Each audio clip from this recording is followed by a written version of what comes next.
بسم اللہ الرحمن الرحیم صلی اللہ علی محمد۔ تمام دیکھنے اور سننے والوں کو ناہید احمد جیلانی کا سلام۔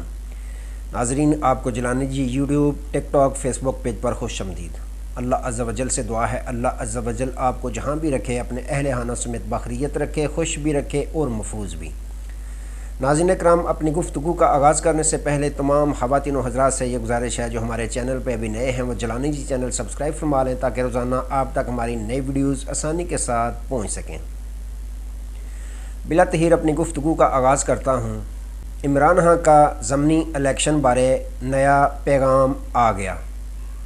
پنجاب میں بہت بڑا کریک ڈاؤن جاری اور نون لیگ کی بڑی وکٹ گر گئی۔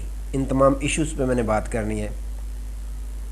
ناظرین اکرام، سب سے پہلے بات کرتے ہیں کہ بنی گالہ میں جو قید کیا گیا ہوا ہے سابق وزیر اعظم عمران خان صاحب کی زوجہ محترمہ بشرا بی بی صاحبہ کو، آپ کو معلوم ہے کل ہم نے آپ کو خبر دی تھی کہ ان کا جو ہے عدالت نے حکم جاری کیا ہے کہ ان کا طبی معائنہ کروایا جائے کسی بھی پرائیویٹ ہسپتال سے ڈاکٹر عاصم کی زیر نگرانی۔ میڈیکل بورڈ تشکیل دیا گیا جس نے باقاعدہ آج ان کا طبی معائنہ کروا دیا گیا۔ ابھی تک ان کی رپورٹیں تو نہیں آئیں، انڈوسکوپی وغیرہ بھی کی، دیگر ٹیسٹ وغیرہ بھی ان کے کروائے گئے، لیکن دوسری جانب KPK کی حکومت نے بھی کہا کہ ہمیں بھی اجازت دی جائے کہ ہم بشرا بی بی کا طبی معائنہ کروا سکیں اپنے ہسپتال میں۔ مشال یوسف زئی جو ہیں انہوں نے باقاعدہ ٹویٹ کی ہے کہ ہمیں بھی اجازت دی جائے۔ انہوں نے ساتھ یہ بھی گلہ کیا کہ 2 ماہ سے ہم ہر طرح کے دروازے کھٹکھٹا چکے ہیں کہ ان کا طبی معائنہ کروایا جائے، کیونکہ ان کے بقول کہ ان کو ہارپک جو ہے وہ ایک زہریلا جو واش روم صاف کرنے والا کیمیکل ہے اس کے چند قطرے ان کے کھانے میں ملا کر کھلائے گئے، جس کی وجہ سے ان کے معدے میں بھی تکلیف ہے، گلے میں بھی تکلیف ہے، تو دل میں بھی ان کے باقاعدہ تکلیف محسوس ہوتی ہے۔ تو بہرحال آج ان کا طبی معائنہ کروا دیا گیا ہے، رپورٹیں ابھی نہیں آئیں۔ اتنا لمبا چوڑا کام نہیں ہوتا، رپورٹس تو آ جاتی ہیں لیکن ابھی تک نہیں آئیں۔ دوسری جانب اچھی خبر یہ ہے کہ کیسرا الہی جو پرویز الہی صاحب کی زوجہ محترمہ ہیں انہوں نے بھی یہ درخواست دے رکھی تھی کہ اڈیالہ جیل میں سابق وزیر اعلیٰ پنجاب پرویز الہی صاحب کا طبی معائنہ کروایا جائے۔ ان کا بھی آج طبی معائنہ جو ہے اڈیالہ جیل میں باقاعدہ میڈیکل بورڈ نے، پیمز ہسپتال کے میڈیکل بورڈ نے طبی معائنہ کیا ہے۔ اب رپورٹس کیا آتی ہیں، کیا بتائی جاتی ہیں، یہ بات کی بات ہے۔ فی الحال اچھی خبر یہ ہے کہ دونوں کا طبی معائنہ ہو چکا ہے۔ ناظرین اکرام، ایک طرف تو یہ، دوسری اہم خبریں یہ ہیں کہ آپ کو معلوم ہے کہ پنجاب میں کل 21 ملک بھر میں 21 حلقوں میں ضمنی الیکشن منعقد ہو رہے ہیں، اور پاکستان تحریک انصاف کے ساتھ جو پہلے جنرل الیکشن میں ہوا جس طرح کی ڈز انہیں پہنچائی گئی اب وہ چکنے ہو گئے ہیں۔ اب خبریں یہ ہیں کہ لاہور میں باقاعدہ ایک مارکی میں جہاں پہ مسلم لیگ نون کے امیدوار جو MPA کے امیدوار ہیں ان کو جتوانے کے لیے دھاندلی کا پروگرام باقاعدہ شروع ہو چکا ہے۔ رؤوف حسن صاحب نے پریس کانفرنس کر کے بتایا ہے کہ وہاں پہ جو ROs ہیں ان کو باقاعدہ سادے جو رزلٹ ہیں ان پہ فارم 45 ان پہ باقاعدہ ان کے انگوٹھے اور سگنیچر کروا لیے گئے ہیں، کس مقصد کے لیے کہ اپنی من مرضی کا رزلٹ بنانے کے لیے۔ انہوں نے یہ انکشاف کیا ہے رؤوف حسن صاحب نے۔ خان صاحب کو بھی یہ تمام صورتحال جو ہے ان کو نظر آ رہی ہے۔ انہوں نے بڑا پیغام اپنے کارکنان کو دے دیا ہے کہ آپ نے الیکشن میں صرف ووٹ ہی کاسٹ نہیں کرنا بلکہ ووٹ کاسٹ بھی کرنا ہے، اس کا پورا پیرا بھی دینا ہے، اور جب تک فارم 45 آپ کو نہیں ملتا آپ نے پولنگ اسٹیشن سے پیچھے نہیں ہٹنا۔ جیسے ہی وہ فارم 45 آپ کو ملتا ہے پھر آپ نے گھروں میں نہیں بیٹھنا بلکہ ROs کے دفاتروں کے باہر آپ نے اکٹھے ہو جانا ہے تب تک جب تک آپ کے کینڈیڈیٹ کو فارم 47 کا رزلٹ نہیں دیا جاتا۔ تو ناظرین اکرام، اب وہ جو دھاندلی 8 فروری کو ہوئی ہے، جس طریقے سے اب پاکستان تحریک انصاف کے جو کارکنان ہیں وہ بکھرے پڑے ہیں۔ اب وہ یا تو آروز دفاتر میں رزلٹ چھوڑ کے بھاگ جائیں گے، یا پھر ان کو رزلٹ دینا پڑے گا، جو بھی ہوا اصل وہ دینا ہی پڑے گا۔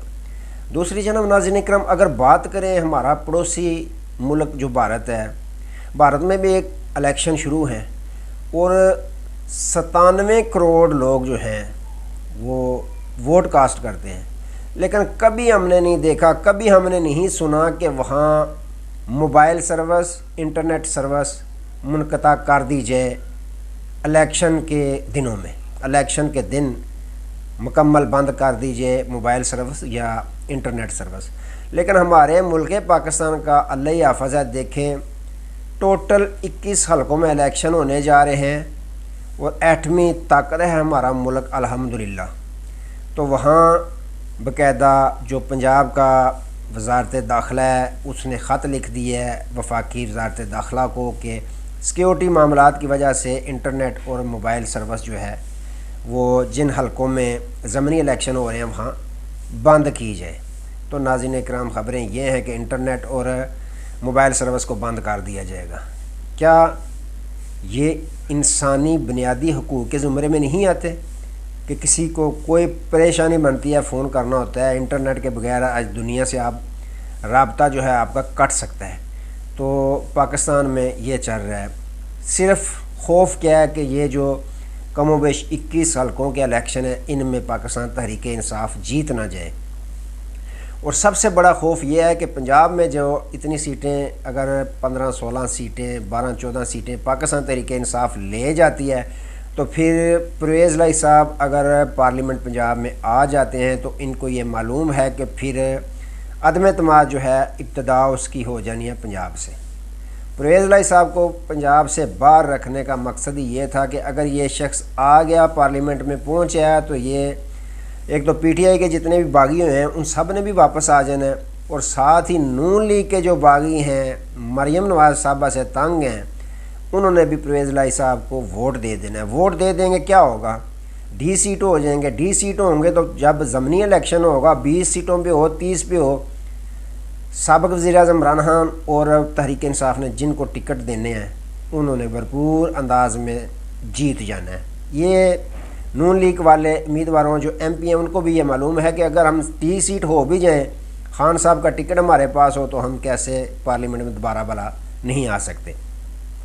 تو ناظرین اکرام، موبائل سروس بھی بند ہے۔ دوسرا، ہماری جو ترسیل کا سسٹم ہے، پولنگ اسٹیشنوں پہ عملہ جو ہے وہ ساز و سامان ترسیل کر رہا ہے، اس میں بھی باقاعدہ جو میڈیا حضرات ہیں ان کو روک دیا گیا ہے کہ آپ نے نشر نہیں کرنا۔ میڈیا کے متعلق آپ کو معلوم ہے کون کہتا ہے کہ یہ شیطانی میڈیا ہے، یہ ایک وبا ہے، تو ان کو باقاعدہ کوریج سے روک دیا گیا کہ بغیر میڈیا کے جو ہے ترسیل کرنی ہے، اور موٹر سائیکلوں پہ ترسیل کیا جا رہا ہے ساز و سامان۔ یہ صورتحال ہے ہمارے ایٹمی ملک پاکستان کی۔ دوسری جانب ناظرین اکرام، گجرات سے جو کوٹلہ کے ہیں عابد رضا کوٹلہ صاحب، انہوں نے اپنی ہی حکومت، اپنی ہی پارٹی کے خلاف بغاوت کر دی ہے، بڑا اعلان کر دیا ہے۔ انہوں نے ٹی وی چینل پہ بیٹھ کے انہوں نے کہا ہے کہ دیکھیں اکثریت تو 8 فروری کو جیت رہی تھی، جو جیتی ہے وہ تحریک انصاف جیتی ہے۔ تحریک انصاف پہلے نمبر پہ تھی، ہے، دوسرے نمبر پہ ہم تھے مسلم لیگ نون کے، لیکن ہمارے حلقے میں گجرات میں جو جیتے ہیں، جن کو جتوایا گیا ہے، وہ تو تیسرے چوتھے نمبر پہ تھے۔ انہوں نے کہا سالک سے عین تیسرے چوتھے نمبر پہ تھا، جس نے 23,000 ووٹ لیا ہے وہ آج وزیر بنا ہے، وفاقی وزیر۔ اس کا بھائی شافع حسین جو ہے اس نے زیادہ سے زیادہ 8,000 ووٹ لیے ہیں، اور چوتھے نمبر 5ویں نمبر پر تھا وہ، تو آج وہ صوبائی وزیر بنا بیٹھا ہے۔ یہ کس طرح یہ ساری دھاندلی کے ذریعے ان کو جتوایا گیا کاف لیگ کو؟ تو ناظرین کرام، اگر ان کی طرف دیکھیں تو یہ تو وکٹ گر گئی ہے مسلم لیگ نون کی۔ مجھے یہ یقین ہے کہ آج پاکستان تحریک انصاف اگر آفر کرتی ہے عابد رضا صاحب کو تو انہوں نے خوشی خوشی تحریک انصاف کو جوائن کر لینا ہے۔ ان کو پتہ ہے کہ خان صاحب یہ جو ڈٹے ہوئے ہیں، میاں صاحب تو بھاگ گئے تھے، ایک دفعہ نہیں 2 دفعہ بھاگ گئے تھے۔ تو اگر جویل لطیف صاحب کو دیکھیں تو وہ بھی یہ تسلیم کر رہے ہیں بھائی تحریک انصاف کا مینڈیٹ تھا، تحریک انصاف جیتی ہے، تو اگر ہم نے یہ کہا کہ ہماری ری کاؤنٹنگ کروا دیں تو ہمیں ساتھ ہی یہ دباؤ ڈالا جاتا ہے، ڈرایا جاتا ہے کہ اگر آپ نے ری کاؤنٹنگ کروانی ہے تو پھر 130 130 کی بھی ری کاؤنٹنگ ہم کروائیں گے، جس میں میاں نواز شریف صاحب جیتے ہوئے ہیں۔ تو اس طرح کا ہمیں ڈرایا جاتا ہے کہ آپ خاموش ہو جائیں، یعنی دھاندلی زدہ الیکشن ہے۔ جتنے بھی مسلم لیگ نون کے ہیں وہ تسلیم کر رہے ہیں کہ یہ دھاندلی ہوئی ہے۔ آج عابد رضا کوٹلہ صاحب نے باقاعدہ یہ تسلیم کر لیا ہے کہ پہلے نمبر پہ تحریک انصاف تھی، دوسرے نمبر پہ ہم تھے، لیکن جن کو جتوایا گیا وہ چوتھے نمبر پہ تھے، یعنی مسلم لیگ کاف کے امیدوار۔ تو یہ صورتحال ہے ناظرین کرام۔ تو کل الیکشن ہے، اللہ تعالیٰ سے دعا ہے اللہ تعالیٰ اس الیکشن کو پرامن دن کے طور پر گزار دے۔ تو باقی حکومت نے پاک فوج کو بھی طلب کر لیا، اچھی بات ہے سیکیورٹی کے لحاظ سے کہ پاک فوج کے دستے بھی جو ہیں وہ بھی پہنچ رہے ہیں۔ تو اللہ تعالیٰ سے دعا ہے اللہ تعالیٰ خیر و عافیت سے یہ دن بھی نکال دے۔ سب سے پہلے ہم پاکستانی ہیں، پاکستان ہمارا ہے، ہم سب آپس میں بھائی بھائی ہیں، پارٹیاں کوئی بھی ہوں، ہم نے اپنا کام کرنا ہے، ووٹ ضرور کاسٹ کریں لیکن اپنا کام کرنا ہے، کسی کے ساتھ لڑائی جھگڑا کرنے کی ضرورت نہیں ہے۔ ساری پارٹیاں ہماری ہیں، ہم پاکستانی ہیں، پاکستان ہے تو ہم ہیں۔ پاکستان زندہ باد۔ اللہ حافظ۔